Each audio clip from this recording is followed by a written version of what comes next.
It's a very complex question to answer.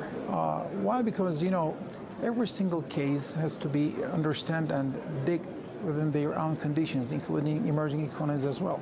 Like 10 years ago, every single emerging economy, including Brexit, where they were, where they are now, and where they're heading to. The thing is, what we have witnessed so far, in specifically the Turkey's case, Turkey has done a lot to change its strategic look regionally and globally.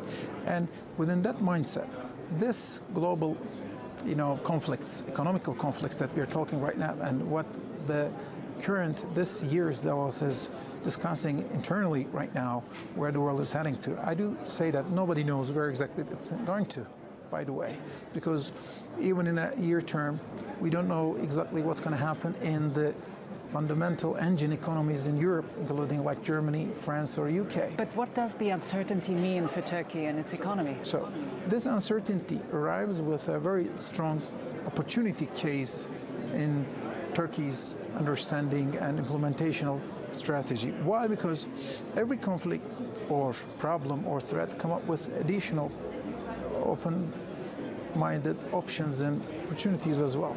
The thing is adapting itself, because this region has pushed Turkey a lot in the last 15, 16 years, including the Iraqi crisis, Syrian crisis, refugee crisis, security crisis, whatever. Turkey made that success story, quadrupling the GDP per capita, investing a lot whatsoever within this, strongly implementational, executional power, but a very difficult environment. So this, what we have seen so far, what we have understood so far, perceived from us a very strong opportunity, which we have started to reestablish, regain confidence within this sense. And in the last few moments that we have, what about the progress that is or isn't being made on Turkey's pursuit of a new customs agreement with the EU? What's the latest on that front? That's an important thing that I would like to name over here because of our relationship with the EU for decades anyhow. But the customs union almost for 20 years of issues. The updating issue is a very important one, especially after the elections in Germany and this normalization started in the last 1 year. We're closely following up with the EU partners, including Germany as well, in a delicate way. We were very much on track of it. There's a significant response back from them. We're continuing to work about it. I think within this understanding, we are going to reach a common result for the sake of our partnership. But there seems to be some stumbling block. What is the key issue that is keeping you apart? The thing is, Turkey and EU, a very reliable and strong partner. Even our export-import capacity, Turkey is they export almost 50% of our export to European Union. This is why most of the Turkish and European companies, vice versa, investing each other for many years.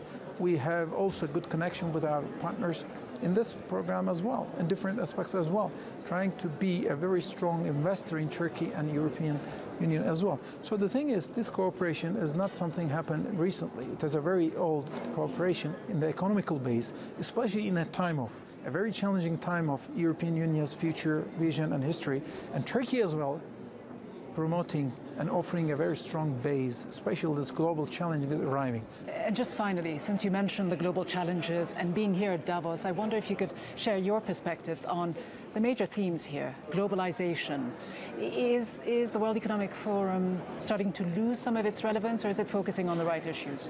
I can't say lose or, gaining power on that one, rather than this seeking for a new way where the world is heading to, the world economy is heading to. Currency-wise, trade-wise, imbalances-wise, inadequacy-wise, especially inequality-wise, the global climate that we have named so far, we have informed so far, especially world economies, as seeking for a new way to find a solution. This platform is a very significant one in case of this multilateralism, free trade, understanding, and creating a united understanding. But what makes me very concerned about, comparing to 10 years ago, the crisis, what we have seen so far in September 15, Lehman Brothers and what has happened, and we ended up with the worst crisis ever globally. This time is different because that one, the previous one, even the crisis was a big one, the reaction of the global arena was a very united and simultaneous one, in a very understanding, strong mood. But this one, I have some doubt about it. And I do see that the understanding of the all global economies should be very much in the same mood, if not be made.